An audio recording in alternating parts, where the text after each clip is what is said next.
everyone in the cast is a great singer naturally, and so that was something I didn't know that Busy and Paula could sing as well as they do, and so it's been really fun that we can actually sit around and sing harmony with each other and capture something organically.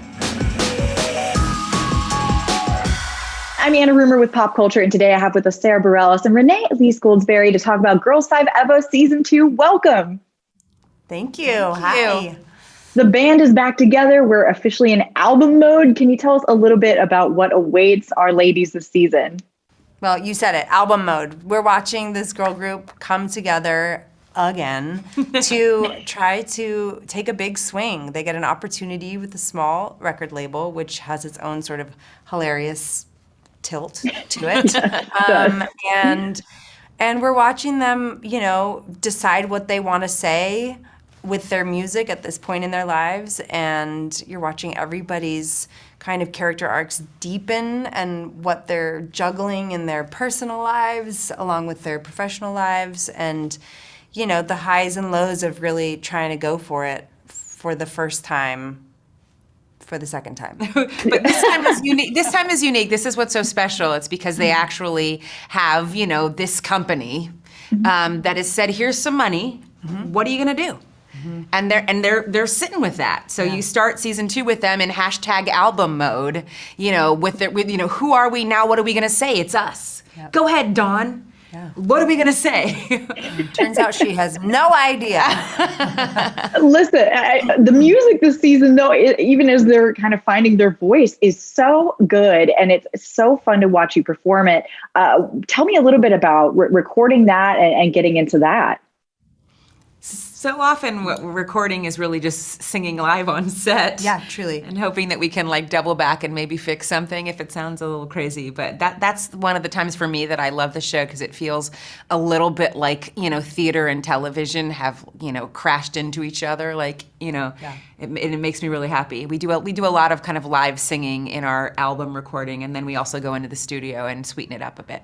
And those are the days, we talk about this as a cast, the days where there's a lot of music are some of our favorite days on set for cast and crew. Yeah. It's really fun. Everyone in the cast is a great singer, naturally, and so that was something I didn't know that Busy and Paula could sing as well as they do, and so it's been really fun that we can actually sit around and sing harmony with each other and capture something organically. But the music team, led by Jeff Richmond and Meredith Scardino, writing lyrics for a lot of the stuff, and their writing team is just so... And Sara Bareilles on the music team. I add here and there. She gives us at least one gem every year. It's so much fun. It is so much fun, and they're not precious either, which I love. There's not a lot of rigidity on our set in that way. It's really a playful place to go to work. Yeah. Yeah, how many casts can say that everyone's just a really wonderful, talented live singer? Nobody can say that. Right? Nobody can say it. Not a single person. Well, coming back for your second season, how is it for you as actors getting to be these characters as opposed to kind of introducing them to us the first season? I was a little scared, actually, at first. Really? Just a little bit. Because I wanted to be free of any idea that she had to be something. I wanted it to feel like an organic, evolution of who she was. It's a little sophomore album-y for me in the very beginning. I wanted to make sure that I didn't play at what I loved about her and really just kind of was her. I hadn't seen anything. I didn't know what I was doing the first season. And it was a bit of a blissful ignorance. And I wanted to keep some of that in the second season. Fortunately, the pace is so fast that I quickly got over myself and just jumped right in. Well, and the band chemistry is so much fun. You guys just all light up whenever you're on screen together. What is it like getting to perform as this quartet behind the scenes? It's so much fun.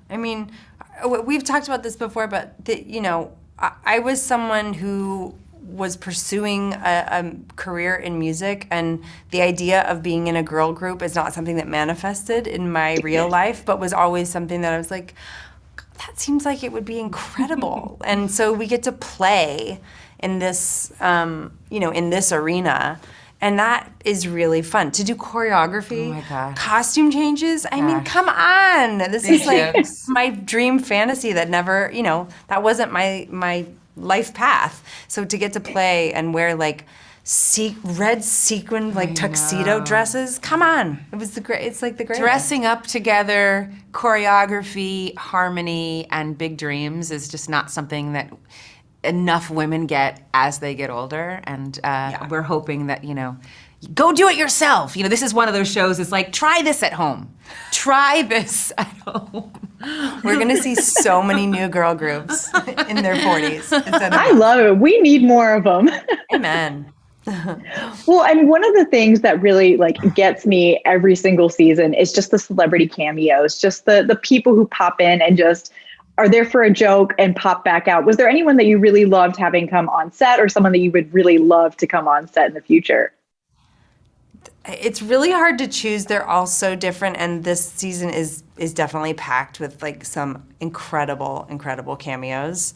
I was just watching when Summer's parents came. Have you seen that episode yet? Yeah, I don't know if we're allowed to say who it is yet, but oh my gosh. We'll hint vaguely. Okay, great. Well, Summer's parents come to town, and I have now watched that episode twice because I was laughing so hard. So great. Yeah, it's just, it's hysterically funny.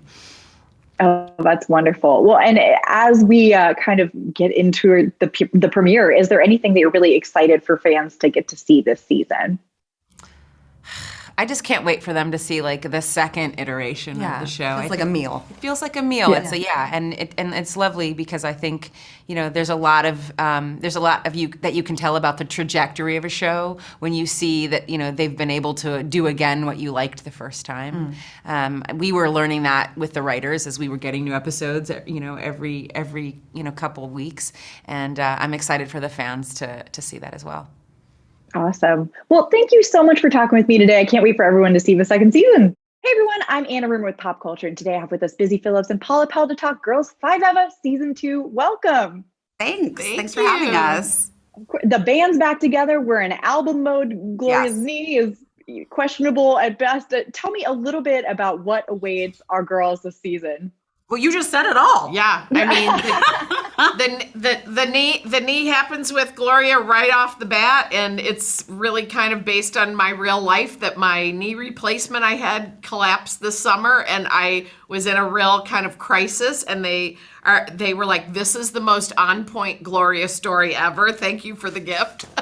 They were like, "This is absolutely perfect. Well, we need things that fall into all of your characters' lives that cause you to be not reaching your goal as fast as you want to." So it turned out great, and I healed in time to still dance and sing during the season. What I have to say, I just want to say this, that this woman was literally recovering from such a major surgery when we started shooting again. And I will actually get choked up when I talk about it.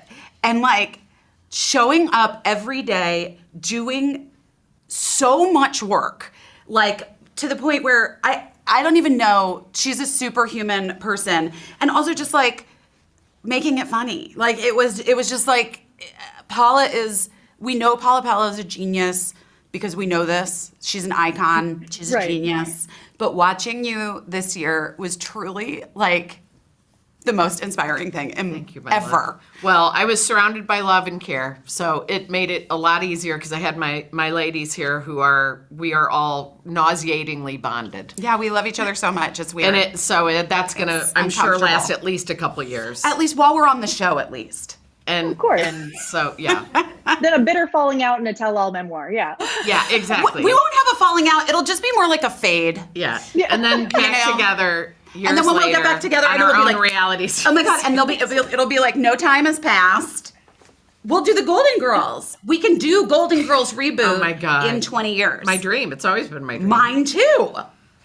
Let's get this pitched to someone. This is perfect. Yeah. Peacock, are you listening? Well, the second season, coming back, having established these characters, we've already fallen in love with these characters. How was that for you as actors, getting to do just more of that? It really is a gift personally, because we do enjoy each other's company so much that when we were getting ready to start again, or even the summer when we found out we got another season, like we all FaceTimed each other. We FaceTimed and we were like, ah! We were just so, because really there is, unfortunately, in the entertainment business, sometimes, you do jobs and you love the job and you don't necessarily love some of the outcome. people, or you love the people and you're not crazy about the thing. Yeah. So to get it all together in one thing, and then I also have that extra thread, and you do too, of having worked with Tina and Robert and Eric and all these people, Jeff Richmond, like these are people in my history. These are old, deep friends to be working with on a new thing is just, at this age, is just glorious. Yeah, and I think also just during this time, because we started shooting the show in 2020, in the fall, winter of 2020. Deep in first the pandemic, season, deep before there were vaccines.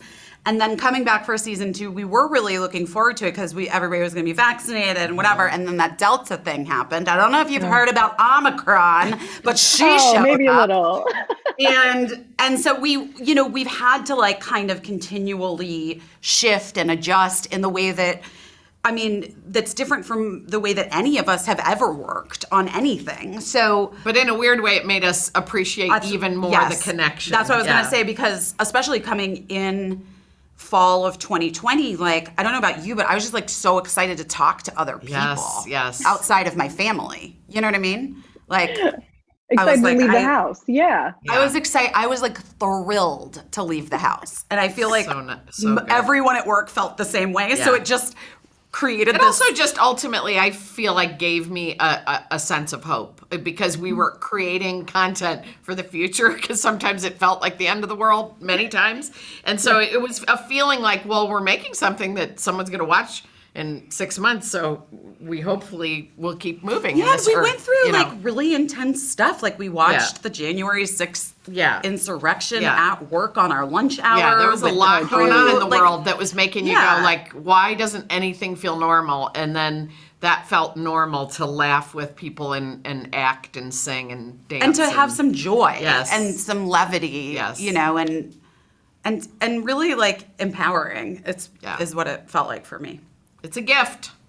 It is. And I love the music and the dancing this season too is so much fun. Can you tell me a little bit about, do you have like a favorite song or favorite moment that you got to do? There's such good music this season. I don't know how many episodes you've been able to watch, but as the season goes on, did you watch all of them? Did you get to see all of them? I've gotten like 5 in. Oh, good. Okay, that's great. But the music gets like that. Did you see Leave a Message at the Beep? Yeah. Yeah. That song that's so emotional. Made me so emotional. Yeah, because it's so we already, when we were rehearsing it, we were like, we're gonna cry during this, and it's fun to have the freedom to cry in a half-hour comedy. Because, sorry, my dog's here. Sorry. Because I love it.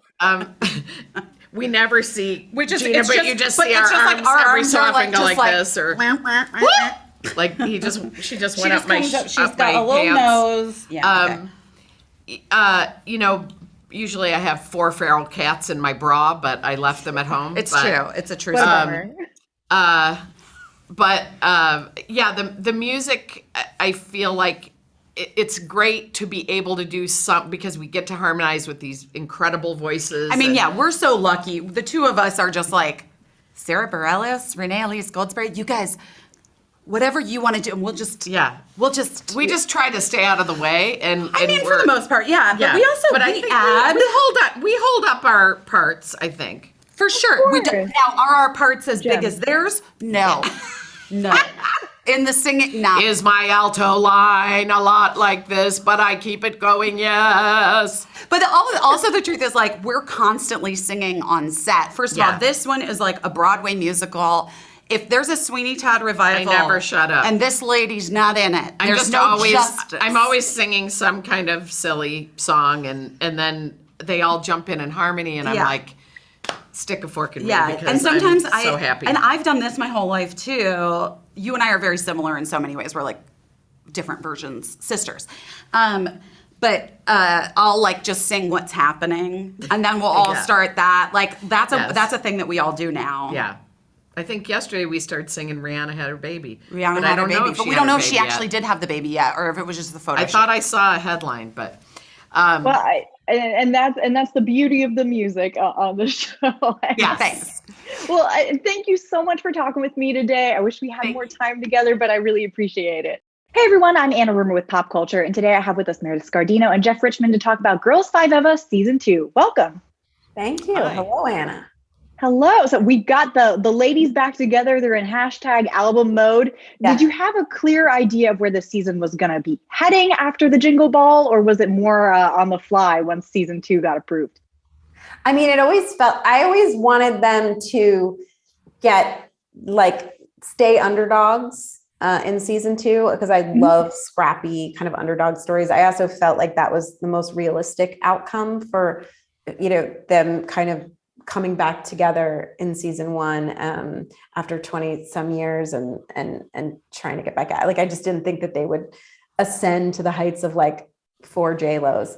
So I always just thought, okay, I think it's fun to follow the logic of what would they do next? What might happen if you, and then follow what could happen and be funny based off of that.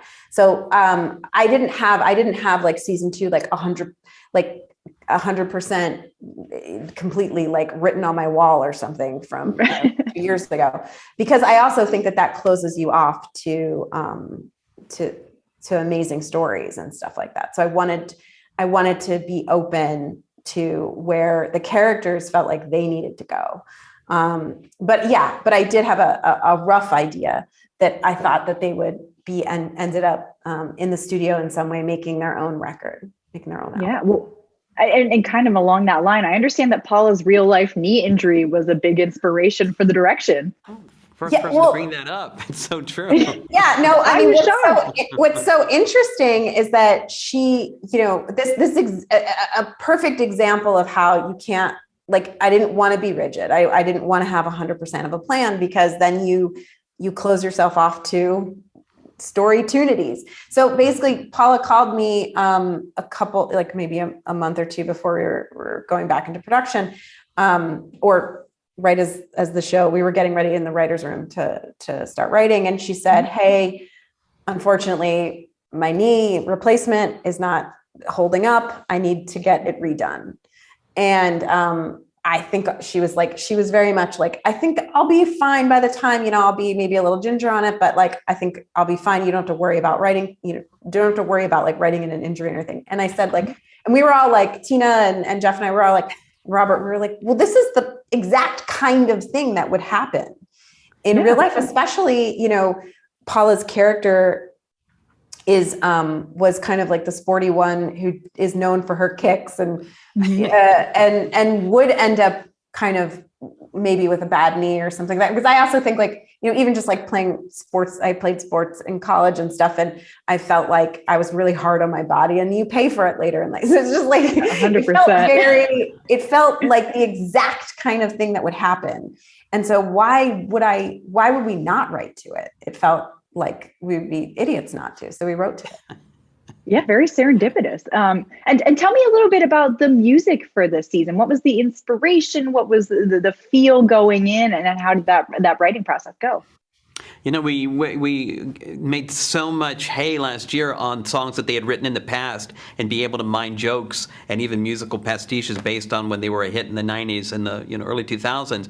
And that point of view of them being girl power, but this misogynistic kind of overview of the whole thing gave us a lot to work with. So we knew we came in this year, they're going to be writing their whole album. So there's a ticking clock about they're going to have to finish an album and a certain thing. They're going to have to write it themselves.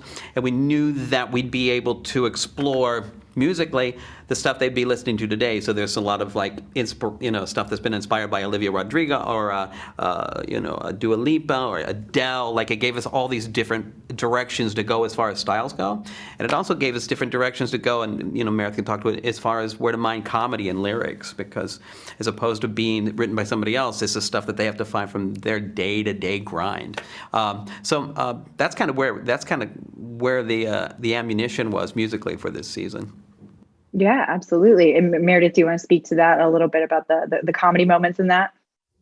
I mean, it's always very organic. I mean, there's a combination of like, hey, I've got this, like I had this one idea for a song in season 1 that I wanted to do, and we ended up doing it in this season. And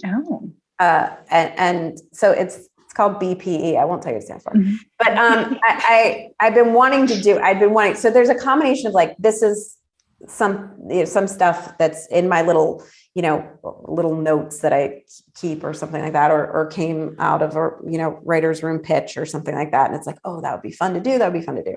And then there's also just a combination of organically, you create the arc of the season. And then within episodes, it's like, okay, well, they're working on a love song. Well, what might they do? What might happen based on kind of what they're going through? And then you come up with new material that way that's very like organic to the story. And so I feel like we have a lot of both of those things in the season.